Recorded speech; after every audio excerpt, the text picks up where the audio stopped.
NCP নামে একটি দল সারা বাংলাদেশে গঠন করেছে, যাদের বলতে 5 জন লোক সারা বাংলাদেশে নাই। আজকে তাদের মুখে অনেক বড় বড় কথা বলে তারা বলে নাকি পিয়ার নির্বাচন আমার বাপ হচ্ছে না, পিয়ার নির্বাচন। স্পষ্ট ভাষা বলতে চাই, এই দেশে দ্রুতগতিতে নির্বাচন দিতে হবে।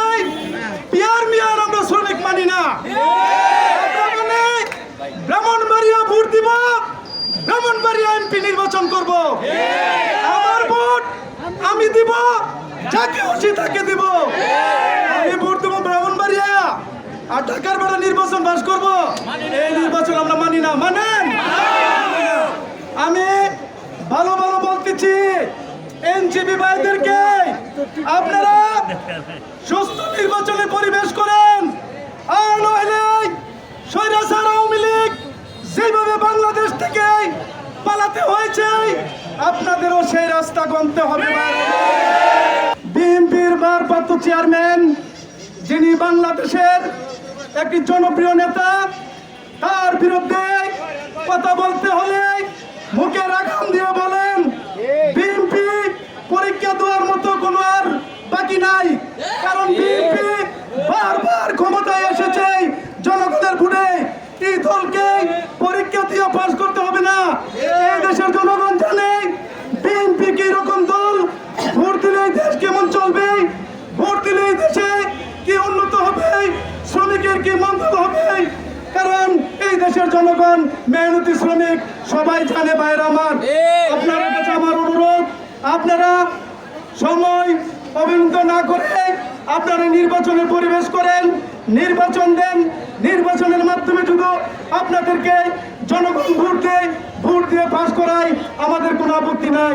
আরেকটি দল আছে যারা রাজাকার, এই রাজাকার আওয়ামী লীগের লোকে মিশে তারা বিভিন্নভাবে বিএনপিকে বাঁধতে চেয়েছিল।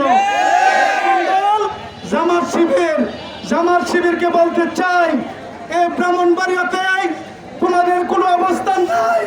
তোমরা যখন মিটিং করো সারা বাংলাদেশের মানুষ ব্রাহ্মণবাড়িয়ার মাঠে না বসাও, তোমাদের লোক ব্রাহ্মণবাড়িয়াতে নাই। স্পষ্ট ভাষা বলতে চাই, সারা বাংলাদেশে একই অবস্থায়। তোমাদেরকে হুঁশিয়ার করতে বলতে চাই, বিএনপিকে নিয়ে কথা বলার আগে অনেক দায়িত্ব চিন্তা কথা বললো। কথা বলতে চাই, বিএনপি এমন একটি দল যে দলে চাঁদাবাজ বলতে নাই, ব্রাহ্মণবাড়িয়াতে চ্যালেঞ্জ করতে পারে। জাতীয়তাবাদী শ্রমিক দল, সিএনজি, অটো, রিক্সা, ভ্যান, বাস, কোন জায়গায় যদি কোনো চাঁদাবাজি করে রাজনীতি থেকে অব্যাহতি নেব ইনশাল্লাহ। 25 বছরের ছেলে, 30 বছরের ছেলে এনসিপি নাম ধারণ করে বলে আমাকে বলেন, আমরা নির্বাচনের ব্যবস্থা করে দেব। ব্রাহ্মণবাড়িয়াতে চ্যালেঞ্জ করলাম, যদি 2টা সিট দেখাতে পারেন, 2টা সেন্টার দেখাতে পারেন যে এখানে নিরপেক্ষ নির্বাচন হলে এনসিপি অথবা জামাতে ইসলাম পাস করতে পারে, নাকি হক দিয়ে রাজনীতি ছেড়ে দেবো। পিয়ার বলে কিতা আল্লাহর কি করতো, পিয়ার বলে কিতা 2 দিন পরে কি বিয়ার হয়ে দেখা এই জোর করে। তাই বলি পিয়ার শেয়ার বুঝি না।